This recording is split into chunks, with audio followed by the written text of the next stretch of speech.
Tonight we're celebrating Mardi Gras. We're making some beautiful gumbo, and to start off the meal we're going to make a classic New Orleans cocktail called the Louisiana. And what I have here is a glass with some ice in it ready for stirring the cocktail. And what I want to do is add 2 ounces of rye whiskey, a half an ounce of sweet vermouth. I'm going to use Nola, which is a French sweet vermouth. Also going to add to that a 1/4 ounce of Benedictine. This is the famous liqueur made by Benedictine monks in France, so it goes well with this French-inspired cocktail. And then finally, we're going to add to this a couple dashes of absinthe. And absinthe is a very, it's an ancient ingredient. It was founded in Switzerland and found its way to Paris. And I'm going to put 2 drops of this in here on my bar spoon. It's very black licorice in flavor.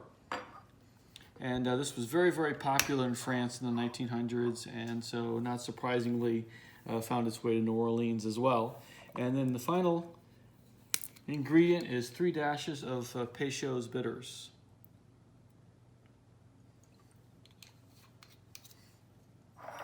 So I'm going to give that all a stir and get it cold. And this is really a very classic French preparation. You probably won't have seen this cocktail before. It's something I really only ever see in New Orleans, so very much. All right, so I got the drink good and chilled, and I am going to strain it into a coupe, or here I have a Nicanora. This is from Riedel Crystal, which is part of their classic cocktail series. And I'm going to finish it off with some beautiful cherries. These are some Rainier Reserve from Tillin Farms. Tillin Farms also has the Mary Maraschinos, which also are good in this. But I like the color of those with my cocktail. And there we have the starting out for our gumbo evening.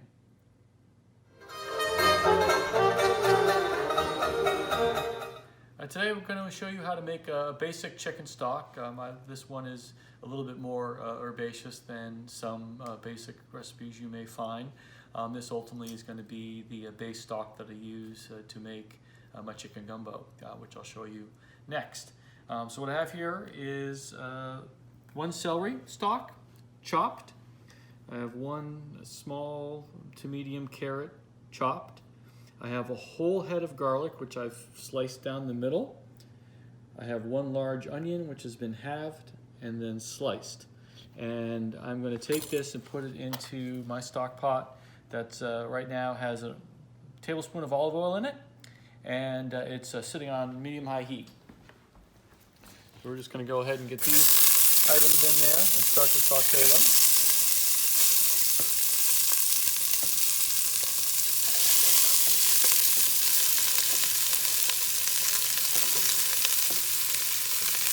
Don't have to worry about the skins and the garlic because ultimately we're going to strain this when it's all said and done.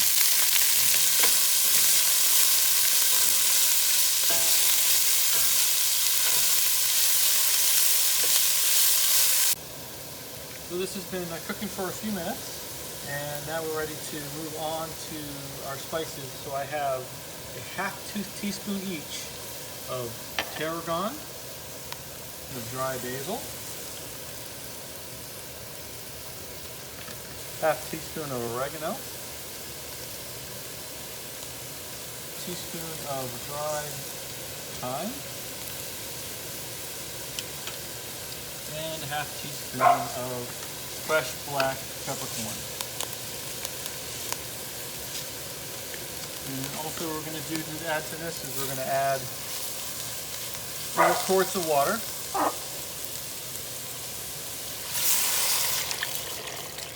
And we're going to bring that to a boil, and while that's coming up to a boil, we're going to move back over to our chicken. All right, now we want to take, I have here a 4-pound chicken, and what we want to make the stock is about 2 pounds of chicken bones and other good stuff. So what I'm going to do is I'm actually going to take the legs and the thigh off of this particular chicken and save that for our recipe that I'm doing for you next. And we're going to end up with is a carcass that we will then put right into the stock. So I've went ahead and removed most of the breast and the leg and thigh from my chicken, and I'm going to go ahead and leave the wings on there because there's not much meat on the wing in this particular one. I also included some of the chicken parts. That's all going to go into our broth over here. So again, we have 4 quarts of water in here.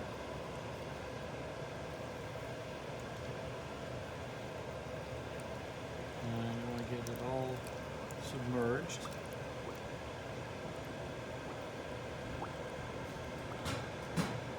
Also going to add now, to finish it off, 4 bay leaves. I have some large ones here, so I'm only going to use 2. And also need a tablespoon of salt.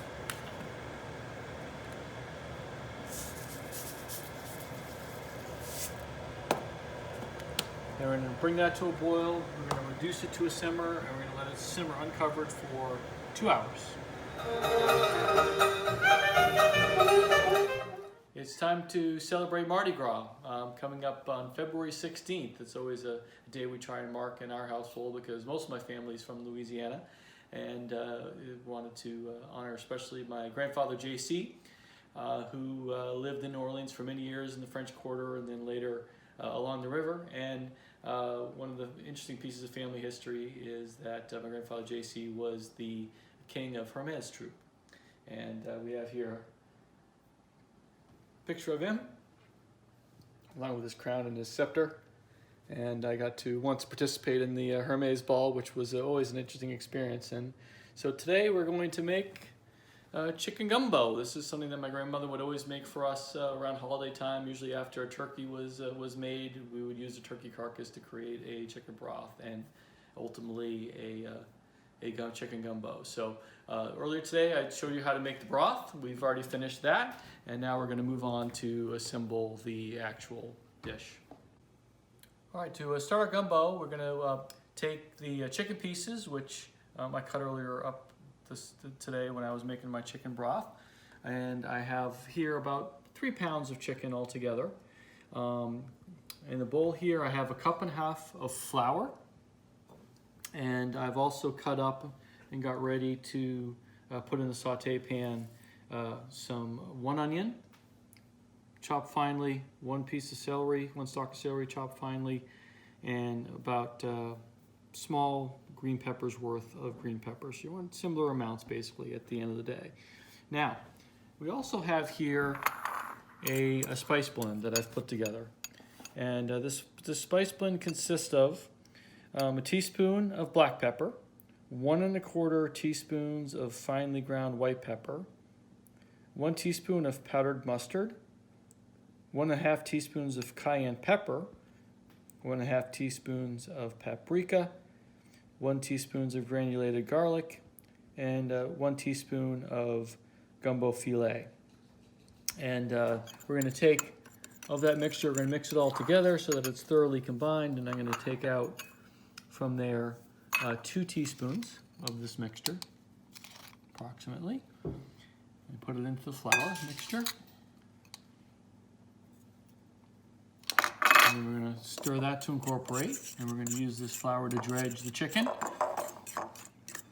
Now on the stove right now, I have a pan on medium-high heat. I have a 10-inch sauteuse. So it's a saute pan with 2 loop handles, and it's got sort of high sides. And I've put in there 2.5 cups of oil, frying oil. And we're going to heat that up really hot till it's almost smoking. And we're going to dredge this chicken in it and put it into the hot pan and fry it on 2 sides to get it nice and brown. And then after we're done with that, we're going to use the leftover fat to brown a roux. So here's my breast. We're going to go ahead and put it in the flour mixture. And you want to knock off any excess. And then we're going to come over and lay that into the hot oil.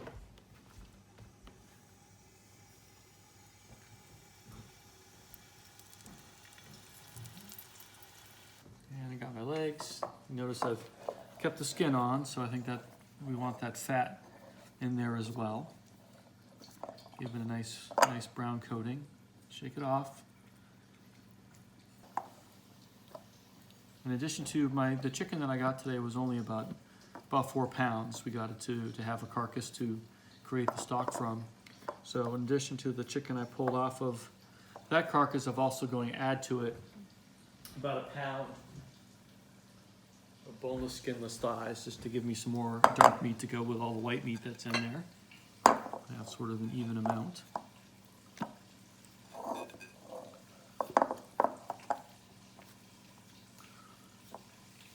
And the chicken thighs.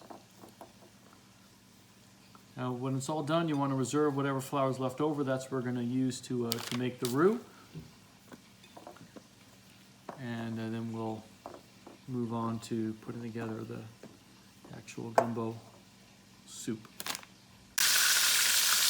Okay, so this has been cooking for a few minutes, and what we're looking for is sort of a nice golden brown. So I'm going to cook these now. All right, so now the second side has been cooking for a couple of minutes. You see we have a nice golden brown, and we'll remove that to a paper towel to drain. And we're going to do a second batch of chicken. We complete that.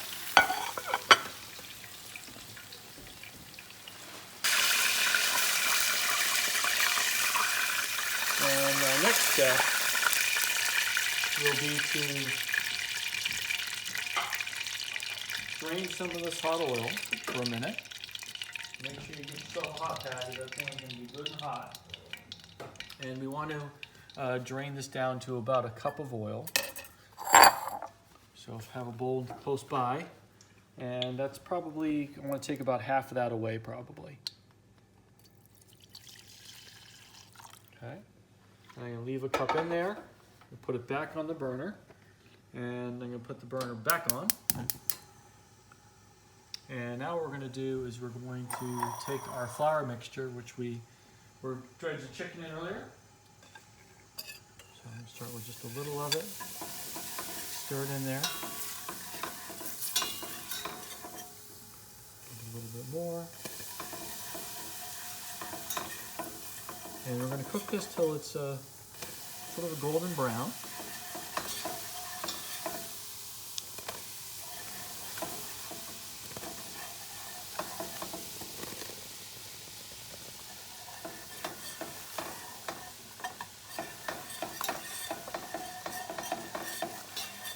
And just keep working it with a whisk.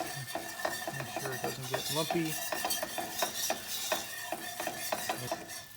You want to get this to almost a dark chestnut brown.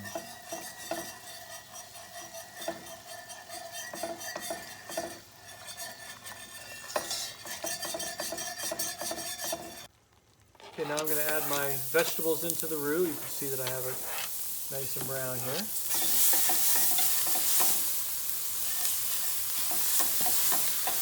And I'm going to remove that from the heat.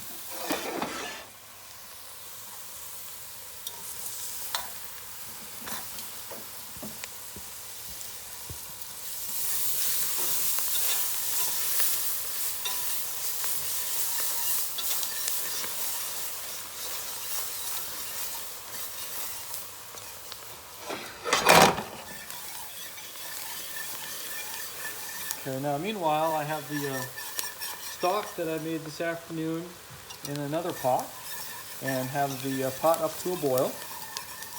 And what we're going to do is we're going to add the roux into the stock mixture, about a half cup at a time, and give it a good stir.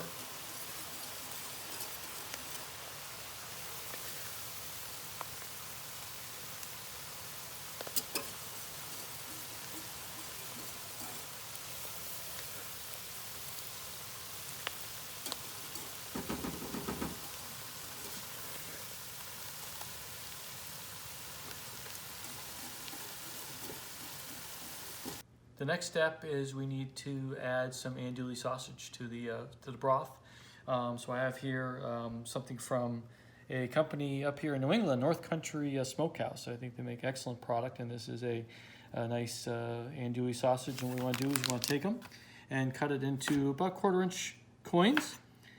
Because we have 1.5 pounds all together here, and we're going to add that to the broth, and we want to keep it in there stirring for about 15 minutes, and that's going to add a lot of flavor to the final dish. Okay, our broth has been simmering, rolling boil for about 15 minutes. You see it's getting a lot thicker now. What I'm going to do is add back 1 clove of garlic finely chopped and 1 large bay leaf. I have a few smaller pieces of bay leaf there into the pot.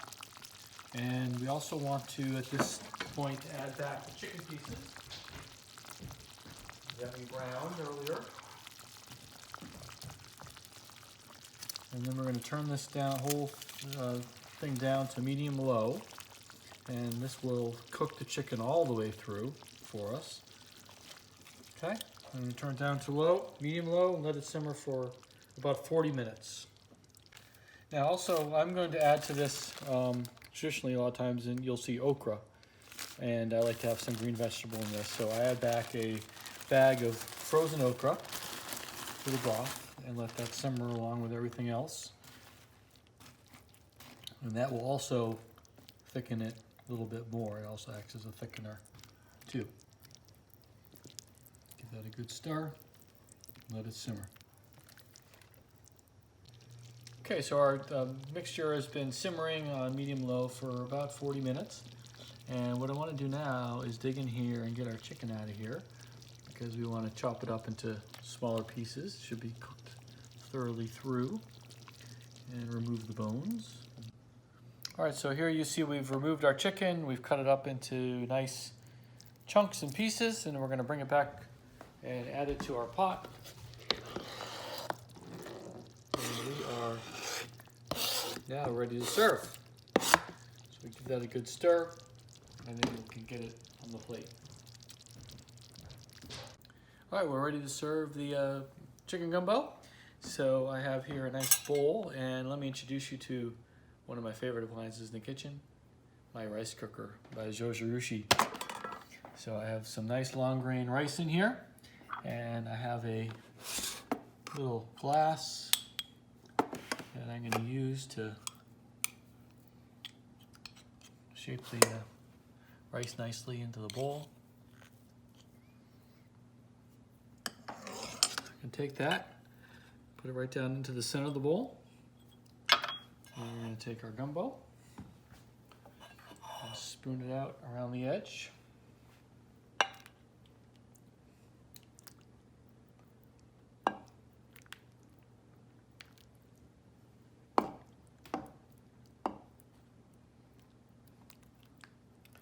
And then we want to top it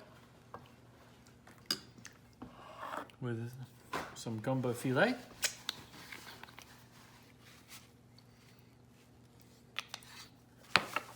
Clean up the edges.